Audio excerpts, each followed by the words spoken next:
আমার সঙ্গে রয়েছেন বাইরে থেকে, স্টুডিওর বাইরে থেকে কর্নেল দীপ্তাংশু চৌধুরী। দীপ্তাংশু, কি বলবেন?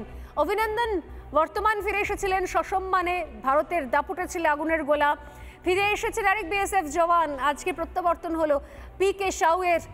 শুধুমাত্র এই প্রত্যাবর্তন কেন, নিজের দেশের ভূখণ্ড প্রত্যাবর্তন নয় কেন, সেটারও কি সময় চলে এসেছে? উল্টো কাউন্টডাউন তো শুরু হয়ে গেছে, দেশের 140 কোটি মানুষ বুঝতে পারছে। কি বলবেন কর্নেল দীপ্তাংশু চৌধুরী? স্বর্ণালী, আপনি ঠিকভাবে বলেছেন। প্রথম কথা, সেদিন ছিল হচ্ছে 27শে ফেব্রুয়ারি 2019 বুধবার, এবং এই আমাদের এখন গ্রুপ ক্যাপ্টেন অভিনন্দন বর্তমান, তখন উনি উইং কমান্ডার ছিলেন, উনি চালাচ্ছিলেন একটা MiG-21 বাইসন, এবং সেই MiG-21 বাইসন দিয়ে কাকে ফেলে দিল? F-16, সবচেয়ে বেশি অত্যাধুনিক একটা ফাইটার জেট মার্কিন যুক্তরাষ্ট্র, তাকে ফেলে ভেঙে দিল। এবং তারপরে তার ডগ ফাইটে বিভিন্ন ভাবে, আপনি বললেন, ওনাকে ইজেক্ট হতে হয়েছিল, কারণ ওনার প্লেনে আগুন লেগে গেছিল, ওনার প্লেন হিট হয়েছিল, এবং তারপরের ঘটনা আমরা প্রত্যেকেই জানি। 3 দিনের মধ্যে তাকে ফেরত দেওয়া হয়। আজকে 22 দিন ছেড়ে 23 দিন হয়েছে, এই বিএসএফ জওয়ানকেও কিন্তু ফেরত দেওয়া হলো। এবং আজকে একটা বড় ভারতবর্ষের কূটনৈতিক জয়।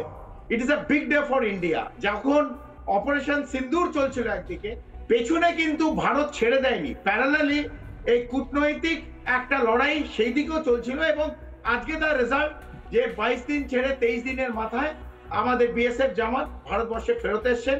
তাকে নিশ্চিতভাবে তার মেডিকেল চেক আপ হবে, তার চুল থেকে নখ অবধি, যেটা নর্মাল রুল। কারণ আমরা পাকিস্তানকে যাই বলুক, গায়ে আঁচড় আছে অথবা নেই, এই পাকিস্তান এই দেশটাকে আমরা কেউ বিশ্বাস করি না। এটা কারণ বেইমানের দেশ, কারণ ওরা যেটা বলে সেটা করে না।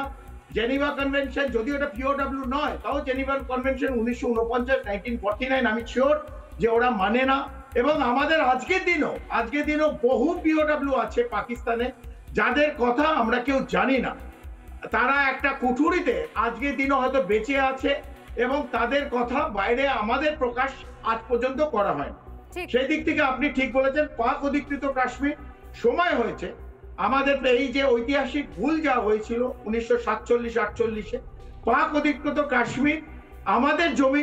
এবং আমার মনে হয় পাকিস্তানের সঙ্গে যখন কথা হওয়া দরকার, কথা হওয়া উচিত, পাক অধিকৃত কাশ্মীর যখনই হবে কথা, এইটাই হবে ফোকাল পয়েন্ট। কারণ আমরা জঙ্গিদের যে হেডকোয়ার্টার, সেগুলো তো ঘোরানো হয়ে গেছে। আবার জানি না ওদের সাহস হবে কিনা আমাদের তরফ দেখা, কারণ 25 মিনিট যে কম্পন দিয়েছি, যে কাঁপিয়ে দিয়েছে ভারতবর্ষ পাকিস্তানকে, আমার মনে হয় অন্তত 7টা জেনারেশন পাকিস্তানের মনে রাখা উচিত। নানা ধরনের কন্টেন্ট দেখার জন্য লাইক করুন, শেয়ার করুন আমাদের ফেসবুক পেজ, সাবস্ক্রাইব করুন আমাদের ইউটিউব চ্যানেল। পাশাপাশি অন্যান্য ব্রেকিং নিউজের জন্য অবশ্যই চোখ রাখুন রিপাবলিক বাংলায়।